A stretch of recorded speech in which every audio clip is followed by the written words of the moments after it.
7월 7일로 날짜가 잡혔습니다. 왜 이렇게 시간을 늦추게 된 것인지 석연치 않은 점들이 없진 않지만 어쨌거나 이준석의 정치 생명은 앞으로 2주라는 초능을 다투게 됐습니다. 불과 37세에 불과한 젊은 나이에 정당의 당대표라는 막강한 자리까지 치고 올라간 그의 실력을 무시할 수만은 없겠습니다만 어쩌다가 당 윤리위에 회부되고 제명의 위기로까지 몰리게 된 것인지 이 시점에서 가감없이 인간 이준석을 좀 짚어봐야겠습니다. 이준석 대표는 여기저기 인터뷰에서 하늘을 우러러 한 점 부끄러움 없는 것처럼 발언하고 있습니다.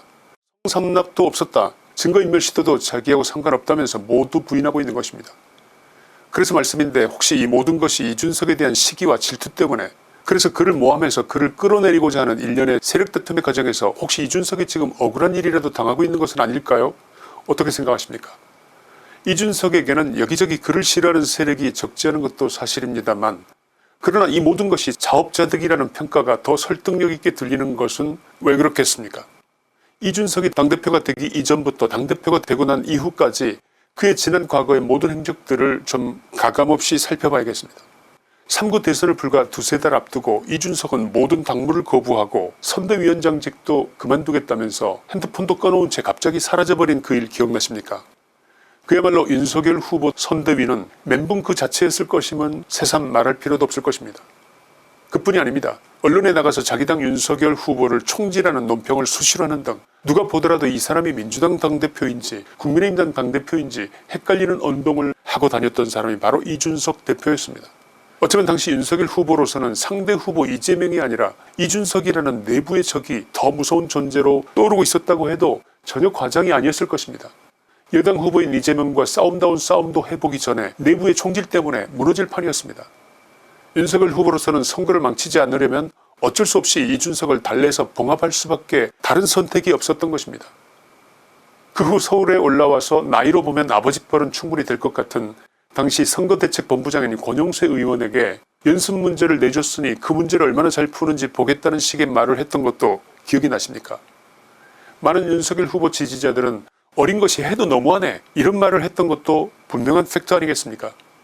그러나 그에게는 이보다 더 본질적인 뭔가가 있었습니다. 그를 믿을 수 없게 하는 그 뭔가가 사람들의 뇌리를 붙잡고 있었던 것입니다. 그가 진짜 우리 편일까? 우리 보수의 편인 것이 정말 맞을까 하는 데 대한 본질적인 의문이 있었다는 말씀입니다. 아마 들어보시면 공감하실 내용들이 적지 않으리라 생각합니다. 첫째, 윤석열 후보가 대통령이 되면 지구를 떠나겠다고 말한 적이 있는 이준석. 이 사람의 진실된 속마음이 무엇일까? 둘째, 왜 이준석이 당대표로 선출되던 날 문재인이 왜 그렇게 환하게 웃으며 진심 좋아하는 표정이었을까? 왜 민주당 전체가 마치 자기네 일이라도 되는 것처럼 한 목소리로 축하하면서 왜 그렇게까지 좋아했던 것일까?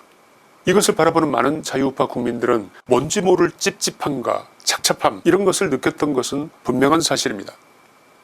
셋째, 가세연의 이준석 상납 폭로가 터졌을 때 그 좋은 호재를 보고도 왜 민주당은 약속이라도 한 것처럼 침묵했던 것일까?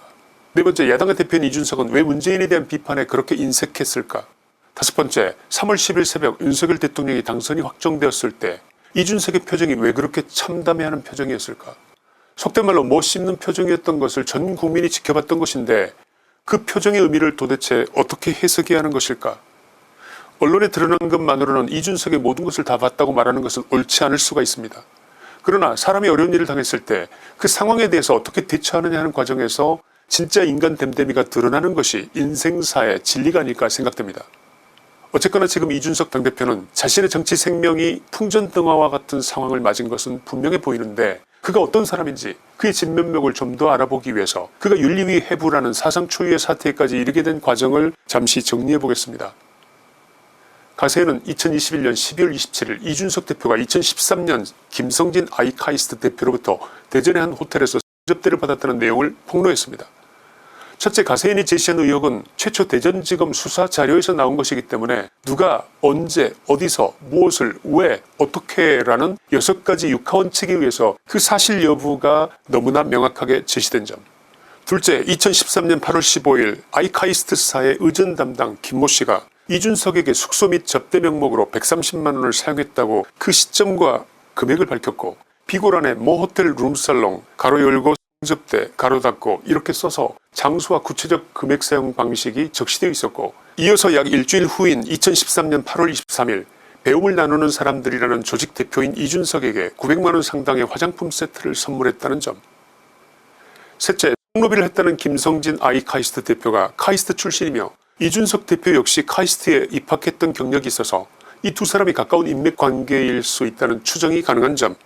넷째, 이준석에 대한 접대 이후 불과 3달 후인 2013년 11월 박근혜 전 대통령은 대전 유성구 소재 카이스트 융합연구소를 방문해 아이카이스트 김성진 대표로부터 전시품에 대한 설명을 들은 바 있었던 점. 다섯 번째, 김성진 아이카이스트 대표가 박근혜 대통령을 만난 이후에 실제로 240억 원가량의 투자금 유치에 성공한 점. 이상에서 언급한 이 5가지 내용으로 미루어 이준석은 아이카이스트사 김성진 대표로부터 상납을 받고 그 대가로 당시 박근혜 대통령을 만날 수 있게 해주었고, 아이카이스트 대표인 김성진은 투자금 240억 원을 유치하는 목표를 달성한 것이다. 어떻습니까? 누가 보더라도 스토리의 앞뒤 아기가 딱 맞아떨어지지 않습니까? 문제가 걷잡을 수 없이 커진 것은 이준석의 서투른 그 다음 대응 때문입니다. 다음 내용은 가세인의 방송 내용을 중심으로 정리한 것임을 밝힙니다. 첫째, 2021년 12월 27일 가세인의 방송에 나간 시점 당시 상납 의전을 맡은 장모 씨가 이준석에게 전화해서 당시에 자신이 이러저러하게 해주지 않았나 얘기를 했더니 묵묵히 듣고 있던 이준석이 전화 마지막에 좋은 게 좋은 거라고 살려주십시오 라고 말했고, 이 녹취를 가세인이 입수해서 폭로했습니다. 둘째, 2022년 1월 10일 새벽에 이준석 대표의 지시로 김철근 당대표 정무실장이 상납 의전 실장인 장모 씨를 만나러 대전에 내려갔고, 장모 씨로부터 상납이 없었다는 각서를 받아서 서울로 왔는데, 문제는 이 각서를 받는 대신 장모 씨가 지정한 곳에 7억 원을 투자해주겠다는 각서를 써줬다는 것입니다. 7억 원짜리 각서인 것입니다. 셋째, 김철근 정무실장이 장모 씨로부터 받은 상납이 없었다는 각서는 서울경찰청에 증거자료로 제출됐고, 이 사실은 1월 25일자 노컷 뉴스에 보도되면서 알려지게 됐습니다.